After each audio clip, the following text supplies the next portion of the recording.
이게 좀 준비를 받고 뭐에 대해서 좀 얘기를 할까 생각을 했었는데 오늘 그냥 얘기는 제가 생각하기에는 트렌드가 아닐 것 같다는 생각이 많이 들어서 좀 걱정이 되는데요. 트렌드, 개인적인 트렌드라고 생각하시면 좋을 것 같아요.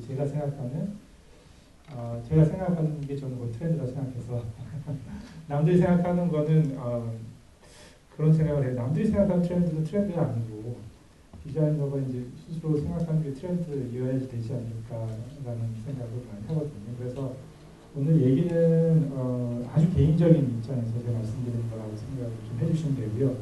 아주 개인적인 얘기, 제가 했던 여러 가지 프로젝트들, 그리고 여러 가지 제 경험들, 그리고 많은 이야기들을 통해서 제가 느꼈던 것들을 좀 공유하는 시간을 좀 갖도록 하겠습니다. 그래서 트렌드에 언제나 트렌드가 되겠죠. 당장 트렌드가 될지 안 될지는 모르겠어요. 올 초에 우연치 않게 여러분들 올해 초에 일본에 쓰나미가 있었잖아요. 저쪽에 센다이 쪽에 쓰나미가 있었는데 그쪽에 이제 대학교에 센다이 쪽에 있는 대학교에서 서스테이너블 디자인, 서스테이너블 리빙 디자인 컨퍼런스가 열려서 쓰나미 일주일 전에 갔다 왔어요. 일주일 전에 갔다 와서 이제 굉장히 아름다운 지역을 다 이제 보고 도쿠 유니버시티인데 또 굉장히 멋있거든요. 그래서 이제 보고 딱 왔는데 이제 일주일 후에 거기 완전 거기 폐허가 돼서 저도 굉장히 마음이 아팠는데 굉장히 사람들도 좋았고. 근데 이제 다시 본론으로 들어가서 그 세미나의 주제는 이거 SLOC였습니다. SLOC이고 이제 디자인 대학에서 주최를 했지만 그때 발표했던 분들은 꼭 디자이너가 아니라 사회학자들이라든지 무슨 그렇죠. 정책을 수립하시는 분들이라든지 굉장히 다양한 분야의 분들이 오셔서 이런 문제에 대해서 얘기를 했어요. 근데 SLOC가 뭐냐 하면 이제 S가 슬로우고요. L이 로컬, O가 오픈, C가 커뮤니티 이렇게 SLOC 이렇게 얘기 많이 하거든요. 근데 그 워크숍 세미나 자체가 앞으로 지구가 얼마나 살 수 있을 것인가 그것들을 이제 심도 깊게 논의하는 자리였기 때문에 이 결론이 이렇게 SLOC 이렇게 나왔던 것 같아요. 근데 SLOC로 인해서 저는 SLOC로 인해서 이제 세상이 무엇을 우리 디자이너들한테 요구하고 있는가 것에 대해서 다시 한번 고민을 해보게 됐거든요. 근데 가장 오늘 어떻게 보면 핵심적인 주제가 될 수도 있을 것 같은데, 이제는 문제가 개인적인 문제에서 떠나서 기업의 문제를 떠나서 이제는 문제 자체가 굉장히 전 지구적인 문제의 직면에 있다는 게 큰 트렌드, 드라이빙 포스라는 것들을 느끼게 됐습니다. 문제가 간단한 문제는 아니라 문제가 굉장히 복잡해지는 문제고, 이런 문제를 디자이너 혼자나 어떤 개인이 혼자서 해결할 수 있는 시대가 넘어섰어요. 그걸 아주 절실하게 느꼈습니다. 그래서 트렌드는 이제 디자이너들한테 그들이 얘기해 주는 것은 이제는 혼자서 디자인 절대로 하지 말라는 걸 얘기해 주고 있습니다. 디자이너들이 디자이너의 트렌드는 디자이너의 태도 변화가 트렌드 같아요. 디자이너가 이제는 절대적으로 전통적인 디자인에 하던 방식으로 디자인을 하면 사회적으로 능력이 안 될 것 같다는 걸 많이 느꼈어요. 그게 어떻게 보면은 굉장히 큰 저한테 충격이었고요. 그렇기 위해서는 이제 디자이너들이 무엇을 공부해야 되고 어떻게 공부해야 될 것인가, 그것들이 어떻게 교육에 반영돼야 될 것인가라는 것들에 대해서 이제 고민을 좀 하기 시작했고요. 그래서 디자이너들이 할 수 있는 방법들 중에 하나가 이제는 하나의 단품, 하나의 로고, 하나의 패키지를 개발하기보다는 사회적인 시스템 하에서 사회에서 재활용되어질 수 있는 어떤 플랫폼을 좀 디자인해야 되는 것을 좀 변화되어야 되지 않을까라는 고민을 하게 됐고, 그런 고민의 일환으로서 이런 방법론들을 조금 디자이너들이 고민을 해서 연구를 한다면 조금 더 사회와 같이 나갈 수 있는 디자이너가 될 수 있지 않을까 생각해봤습니다. 그게 어떻게 보면 플랫폼이라는 개념이고요. 죄송합니다. 그래서 앞에는 조금 제가 여태까지 했던 프로젝트들 그리고 그것들이 시시하는 바에 대해서 간단히 말씀드리겠고요. 그리고 그런 플랫폼들이 어떻게 이제 지금 현재 일어나고 있는가 하는 것들에 대해 샘플 조금 보고 우리가 이제 사리 학생들의 어떤 교육 샘플들을 좀 보고 오늘 그 세미나를 좀 말씀을 하겠습니다. 그리고 이제 마지막에는 저희 랩에 대해서 간단히 좀 소개를 드릴게요. 올해 이제 UX랩이 설립이 됐는데 설립돼서 이제 뭐 사람들도 뽑고 있고 그렇습니다. 그래서 이제 소개를 좀 시켜드리겠습니다. 여러분 잘 아시겠지만 싸이월드죠. 싸이월드인데 싸이월드는 제가 1999년, 2000년 이렇게 싸이월드가 SK텔레커뮤니케이션 넘어가기 직전에 제가 좀 같이 좀 많이 참여를 했어요. 참여를 해서 처음 컨셉을 만들 때는 참여 못했지만 그 이후에 프로세스를 체계를 하고 정립하는 데는 조금 많이 참여를 해서 들어가 있는 컨셉에 대해서는 좀 많이 이해하고 있는데 지금은 페이스북에 많이 좀 밀렸죠. 페이스북에 많이 밀렸지만 그때 당시에는 저는 이제 좀 혁신적인 측면이 있었다고 생각하는 게 1999년 프리첼 나오고 어떤 새로운 커뮤니티 서비스 나오고 했을 때 많은 사람들이 웹이라는 새로운 영역 안에서 어떤 기술들을 써서 사람들에게 커뮤니티 서비스를 제공할 것인가 하는 기술적인 측면에 굉장히 초점을 많이 가지고 있었는데 이때 그 싸이월드에 있던 사람들은 그 기술 그렇게 잘 알지는 못했지만 기술이 떨어져서 그럴 수도 있겠지만 시작을 휴먼으로 시작했어요. 인간 그때 하는 사람들이 이거는 웹에서 이런 기술 쓰면 이런 일들을 할 수 있어 저런 일들을 할 수 있어 하는 사람들이 새로운 기술을 그 웹 스페이스에 쏟아부을 때 그냥 기술에 대해서 좀 멀리 떨어지고 인간이 과연 뭘 원할까라는 것들을 고민해서 이 싸이월드를 만들어냈거든요. 그것들에 좀 높은 가치를 주고 싶어요. 그리고 이때 만들었던 그 퍼스널 스페이스 이런 플랫폼이죠. 퍼스널 스페이스와 그 클로즈 프렌드 네트워크 이런 아주 기본적으로 인간이 가지고 있는 아주 베이직한 니즈를 충족시켜주는 이 개념 모델은 아직까지도 살아있고 아직까지도 재활용되어지는 기본적인 핵심 가치가 되지 않았나 생각이 됩니다. 이때 싸이월드가 왜 성공했는가라는 것에 대해서 사람들이 많이 얘기를 하고 있어요. 아직까지도 성공의 요소들에 대해서는 많은 사람들이 많은 얘기를 하고 있고 또 요즘은 페이스북에 이렇게 약간 밀리고 있기 때문에 왜 밀리고 있는가에 대해서 또 얘기를 많이 하고 있겠지만 아직까지 가지고 있는 핵심 가치는 저는 이 퍼스널 스페이스와 퍼스널 스페이스를 연결해주는 이 채널이 플랫폼으로 가지고 있고 이 플랫폼이 계속 진화하고 발전하고 있는 것이 아닌가라는 생각을 하고 있습니다. 어떤 분이 또 이제 플랫폼에 대해서 많은 연구를 하시는 분들이 이렇게 얘기를 해요. 플랫폼이 과연 뭐냐?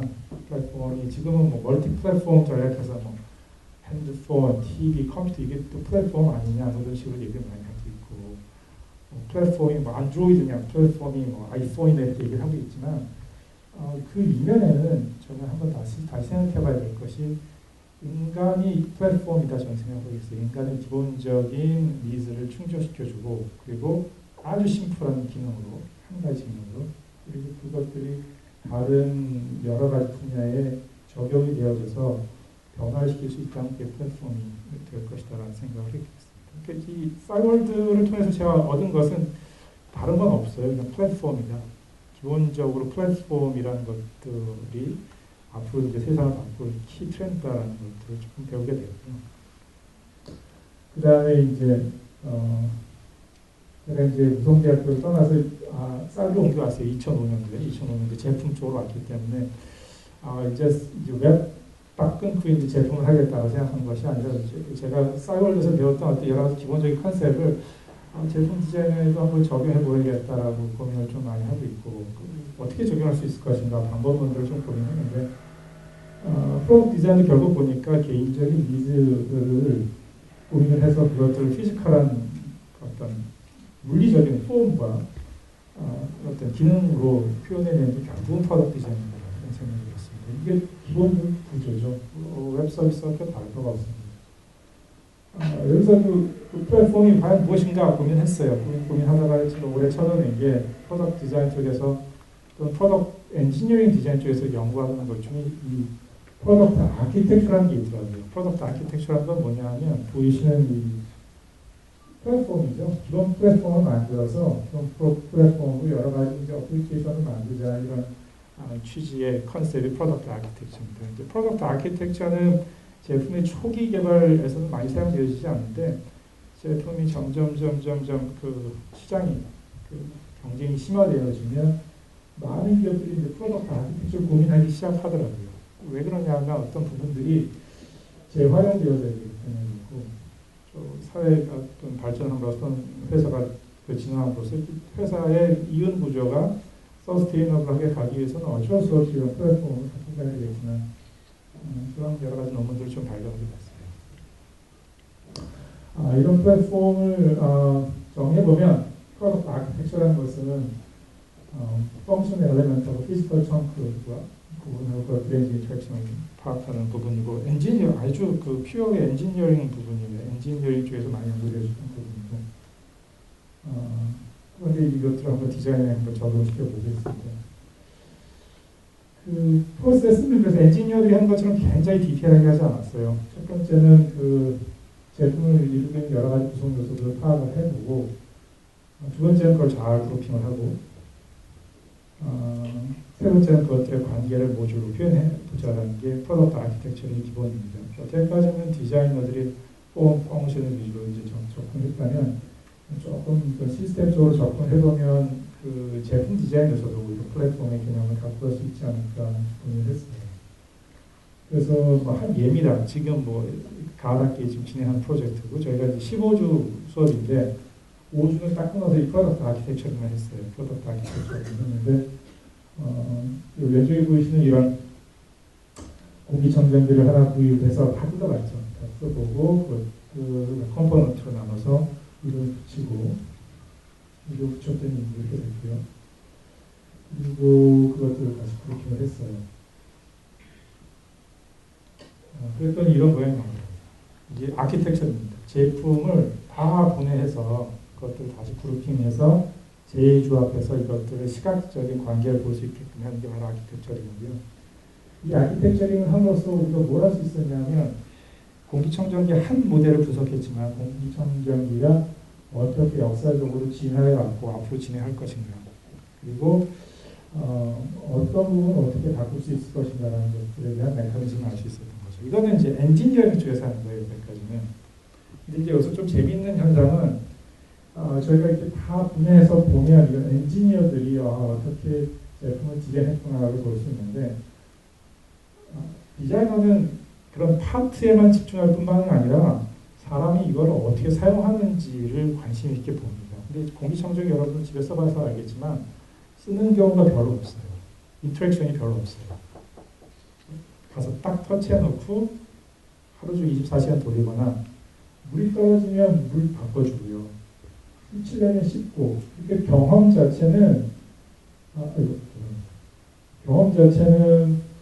청정 경험 찬바람이 나오고 있어 경험을 하죠. 설치 경험, 조작 경험, 소통 경험, 그리고 청결 유지 경험, 교체 경험, 이동 경험 이런 경험 모듈로 경험이 굉장히 많거든요. 사용할 때 이런 모듈로 다시 랩핑될 수 있다는 것을 알고 있습니다. 저희가 이제 사용자 중심 디자인, 사용자 중심 디자인 얘기를 많이 하는데 그래서 사용자의 경험을 관찰을 많이 합니다. 그런데 공기청정기 하나 모델도 경험이 굉장히 많거든요. 이런 경험들을 저희가 다 개선시켜 줄 수는 없어요. 그래서 모듈화를 함으로써 예를 들어서 청결 경험, 이동 경험, 교체 경험 이런 하나의 경험을 설정을 해놓고 이 경험을 우리가 좀 더 개선시키거나 조금 더 발전시키면 어떻게 될까라는 것을 좀 경험 자체를 모듈화시켜서 집중할 수 있었던 것이죠. 그래서 뭐 이거 모듈제 프로젝트와 디자인 결과물은 그렇게 대단하지는 않지만 이 친구는 그 기존에 있는 공기청정기에서 교체 모듈 그리고 소통 모듈만 그 토탈 경험만 좀 집중해서 만들었어요. 나중에 이제 비디오를 보여드리겠지만은 기존에 공기청정기에 물통이 안쪽에 들어가 있어서 물통에 물이 비어져 있으면 언제 갈아야 되는지 잘 모르거든요. 그래서 물통을 밖으로 빼왔고요, 바깥으로. 그래서 바깥으로 빼므로써 뭐 물을 쉽게 바꾸고 멀리서도 볼 수 있는 거죠. 이렇게 프로세스를 간단하게 좀 보여드리면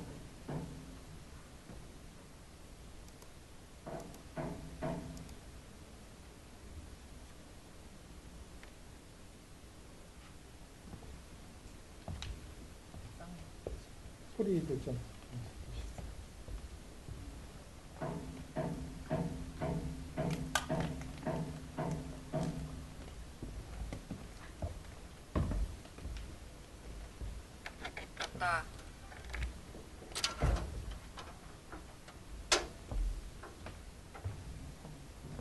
지금 소리 나오겠는데? 공기청정기의 경험 모듈을 발견하기 위해 첫째로 공기청정기를 사용하면서 경험하는 모듈 경험을 나열한다.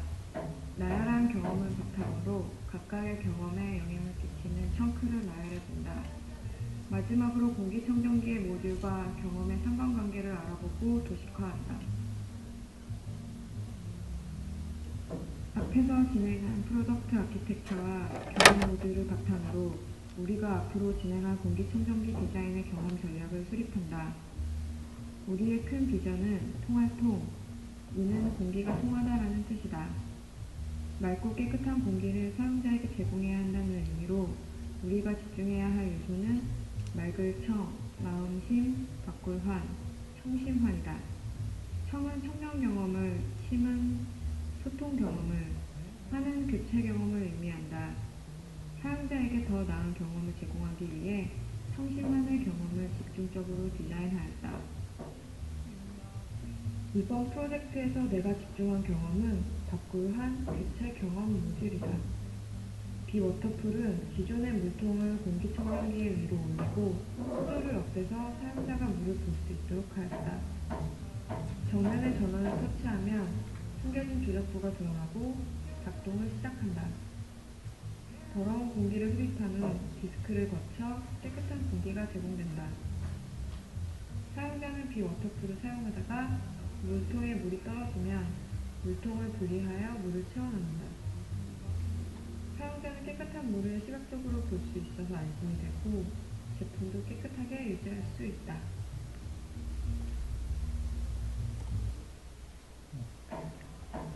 이런 식으로 보시다시피 학생들은 제품 디자인을 할 때 처음에 집중해야 될 경험을 정하고 그 경험을 또한 최종적으로 다달아야 될 경험을 시각화한 이후에 그 경험을 달성하기 위해서 이런 피지컬 청크하고 펑션들을 다시 재조합하는 과정을 거쳤어요. 그 과거에는 제품 디자인이 제품의 기능을 중심으로 해서 폼 파워스 펑션이죠. 기능을 중심으로 해서 어떤 기능을 제공해 줄 것인가 설정하고 그것에 맞춰서 폼을 만들고 그 폼이 사용자의 경험을 만들어냈다고 한다면 이런 어프로치는 반대로 경험을 먼저 셋업을 하고 경험의 목표, 도달하고자 하는 게 아까 보셨던 청심환이죠. 경험의 목표를 설정해 놓고 그 경험을 도달하기 위해서 어떻게 이런 피지컬 청크하고 이런 펑션들을 같이 재조합할 것인가라는 것들을 이제 고민하는 방식으로 플랫폼을 프랙티스를 해보게 된 것이죠. 이렇게 이제 제품 디자인에서 플랫폼 전략들을 적용을 하면 실질적으로 경험이라는 요소를 제품 디자인에 끌어들일 수 있겠구나라는 것을 알게 된 다음에는 저희가 이것들을 이 컨셉을 서비스 디자인으로 한번 적용을 해보고자 했어요. 서비스 디자인으로. 서비스도 마찬가지로 제가 믿기로는 아키텍처링이 가능하고 똑같이 경험을 통해서 어떤 기능들이나 구성 요소들이 제조합이 가능하다고 생각했거든요. 대표적인 예가 저는 이제 업사이클이라는 제품이라고 보고 있는데, 업사이클 제품 여러분들 많이 아시겠지만 지금 사회에서 그 파이텍 하면 대부분 생각하시는 걸 거예요. 파이텍이 여러분들 재활용품을 만든 것이 가방이잖아요. 스위스 프레스에서 만들었다고 하는데 저도 조사를 해봤더니 파이텍이 정말 재미있는 것이 세상에서 딱 하나밖에 없는 제품을 만들어서 굉장히 비싸게 팔아요. 가방 하나에 막 50만 원씩 합니다. 근데 저도 살려다 못 사는 게 가방을 갖고 가서 이것이 헌제품이라 생각된다고 해서 바꿔줄 수 없대요. 원래 헌제품.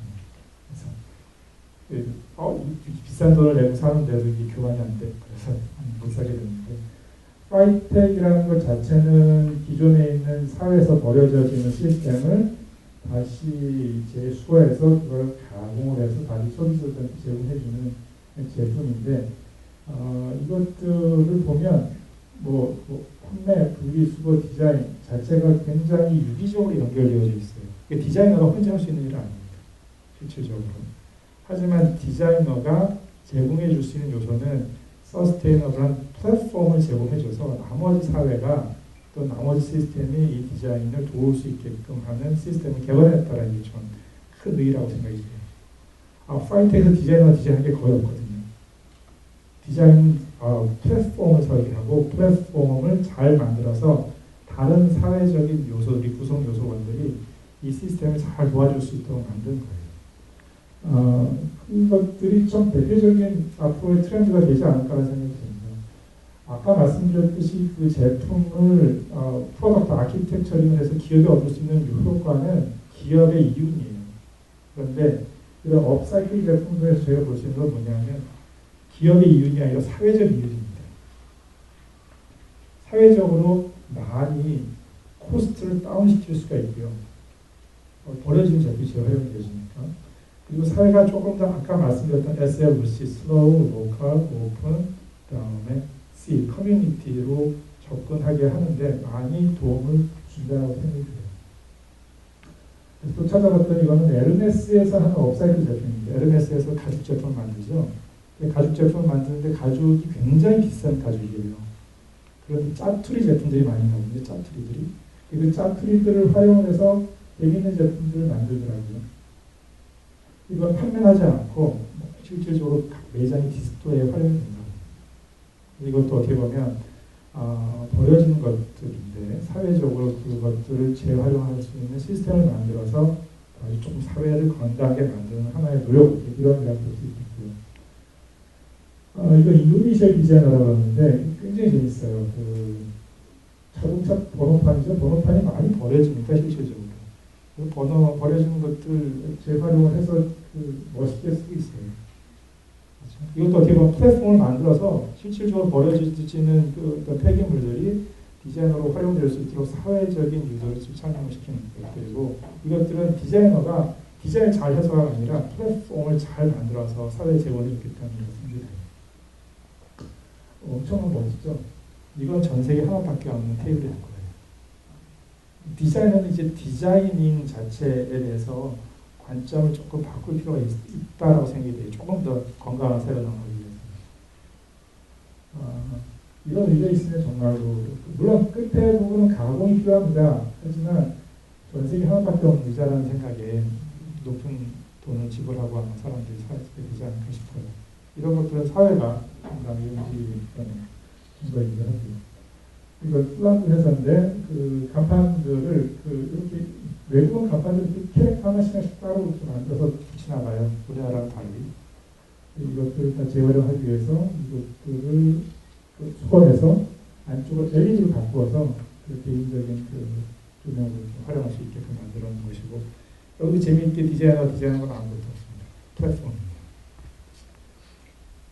자, 뭐 이런 것들이 전체적으로 이제 디자이너들한테 바라고 있는 것들은 플랫폼 전략이기 때문에 플랫폼 디자인들이 결국 서비스 디자인에서도 제공해줘야 될 것은 플랫폼이 아닌가 생각이 들어서 이런 그 경험 아키텍처링도 이 서비스 디자인에서 필요할 것이다 라는 생각이 좀 들고 있습니다. 그 서비스 디자인에서도 마찬가지로 그 아키텍처링 프로세스를 그대로 밟을 수 있고요. 서비스의 모든 요소를 파악을 해라라는 게 아키텍처링에 있어서 가장 중요한 요소고요.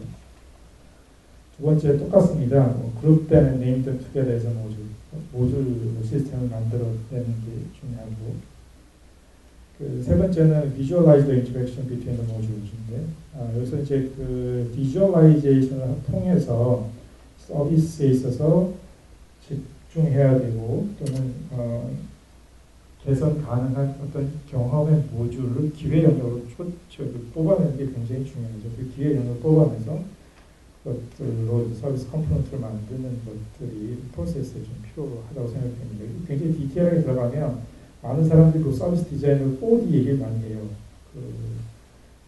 처음에는 define 하나요?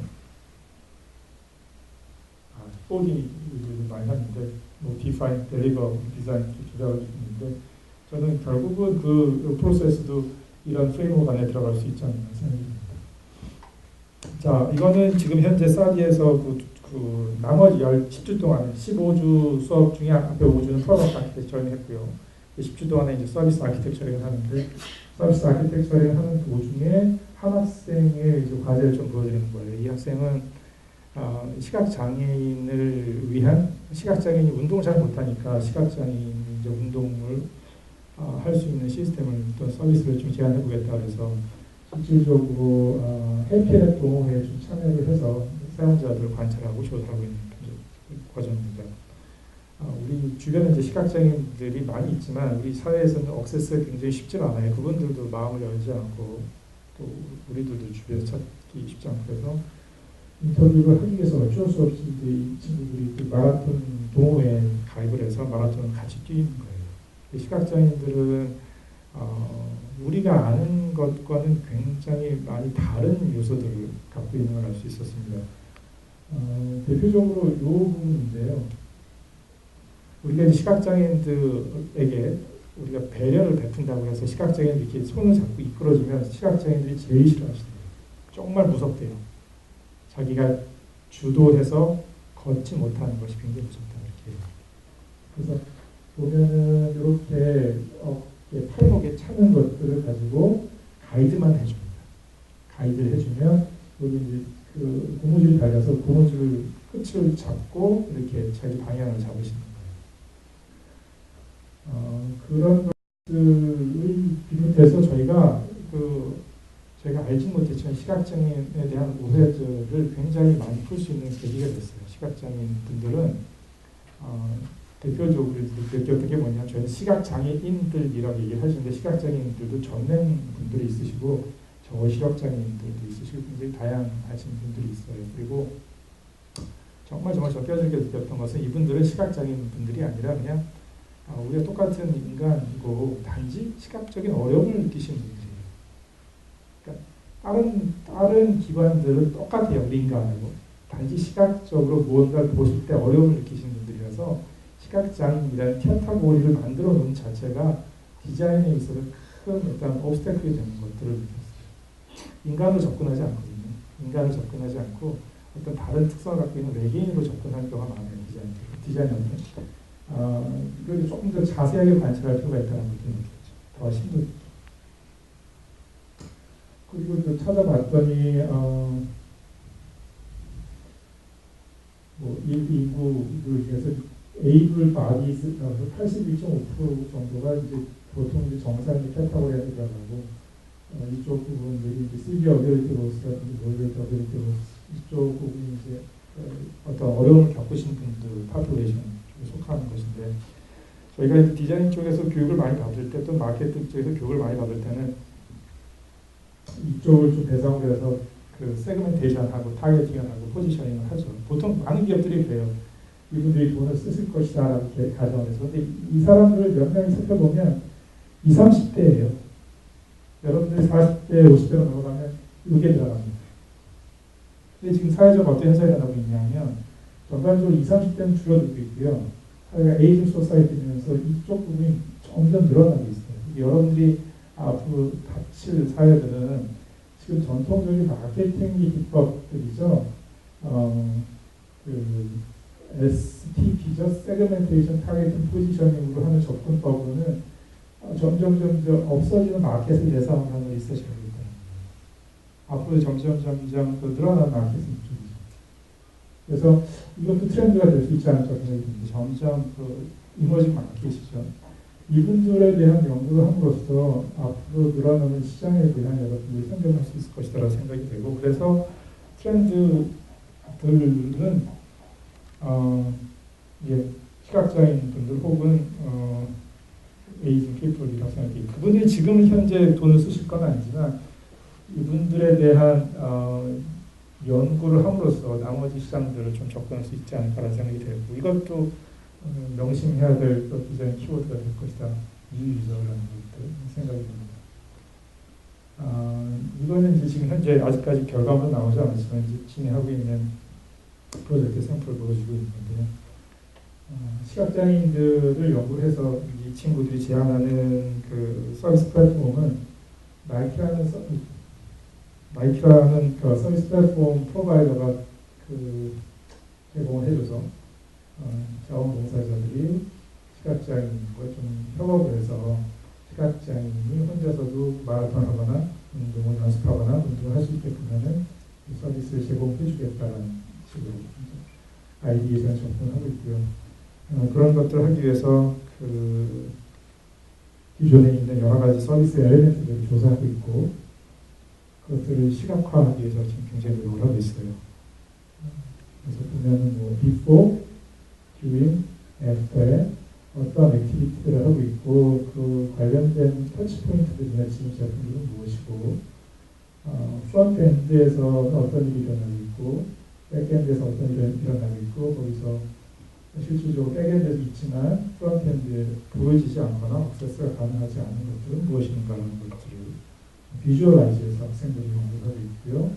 그런 것들을 서비스 적이나 비주얼 적인을 통해서 실질적으로 시각화하는 작업을 하고 있습니다.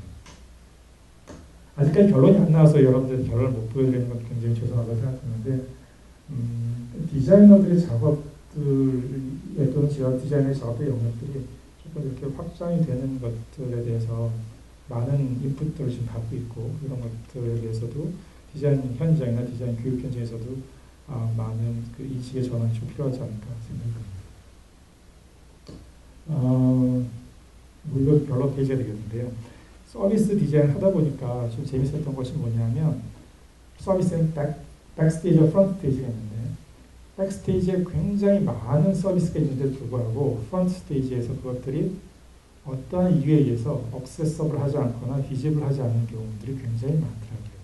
그 이유들 중에 하나는 서비스 제공업체가 폴리스 라인을 쳐놨어요. 서비스에. 이제 앞으로 디자이너들이 서비스 디자인 하기 위해서는 뭐 서비스 새로운 아이디어도 굉장히 중요하겠지만 그 서비스의 폴리스 라인 없애는 것들도 굉장히 중요한 역할이 되겠다 생각을 하면서 하는 좀 세미나 마치도록 하겠습니다. 별 할 일이 많은데 저희가 좀 사우디에서 진행하고 있는 여러 가지 히스토리를 좀 말씀드렸다고 생각이 돼요. 마지막으로는 저희 랩에 대한 소개를 좀 하고 마치도록 하겠습니다. 랩은 올해 만들어졌어요. 올해 만들어졌는데 멤버들은 뭐 사비 출신들도 있고 이랩이 있고 커버도 있고 제품도 있고 있습니다. 지금 현재는 4명 풀타임 있고 이번 겨울 방학 때 되면 조금 인턴들을 좀 받을 생각이에요. 인턴들이 와서 이런 환경에서 좀 같이 연구를 하실 수 있는 분이 있으면 웰컴이고요. 프로젝트는 올해는 뭐 한 9개 정도 했던 것 같아요. 삼성, 주로죠. 삼성 했고 현대자동차랑 했고요. 또 SK텔레코뮤니케이션, KT 이런 프로젝트를 진행하고 있고 작년에도 이런 프로젝트를 좀 진행했습니다. 그런데 저희 랩에서는 조금 더 이런 결과물을 내고 있고요. 좀 올해 좀 이름 바꿨는데 이거 좀 붙였어요. 억세서블 하다라는 게 뭐냐면 저희 연구 자료를 조금 더 억세서블하게 페이스북 같은 데 공유를 좀 할 취지로 억세서블을 붙였고 또 이제 외부 연구원들이나 외부 인력들이 와서 같이 좀 연구할 수 있는 환경을 만들겠다 싶어서 이제 억세서블을 붙였기 때문에 관심 있으신 분들은 다음번에 여기를 좀 메일을 주시고 포트폴리오 보내주시면 같이 일할 수 있는 기회를 가질 수 있지 않을까 생각합니다. 이걸 세미나 좀 마치도록 하겠습니다. 감사합니다.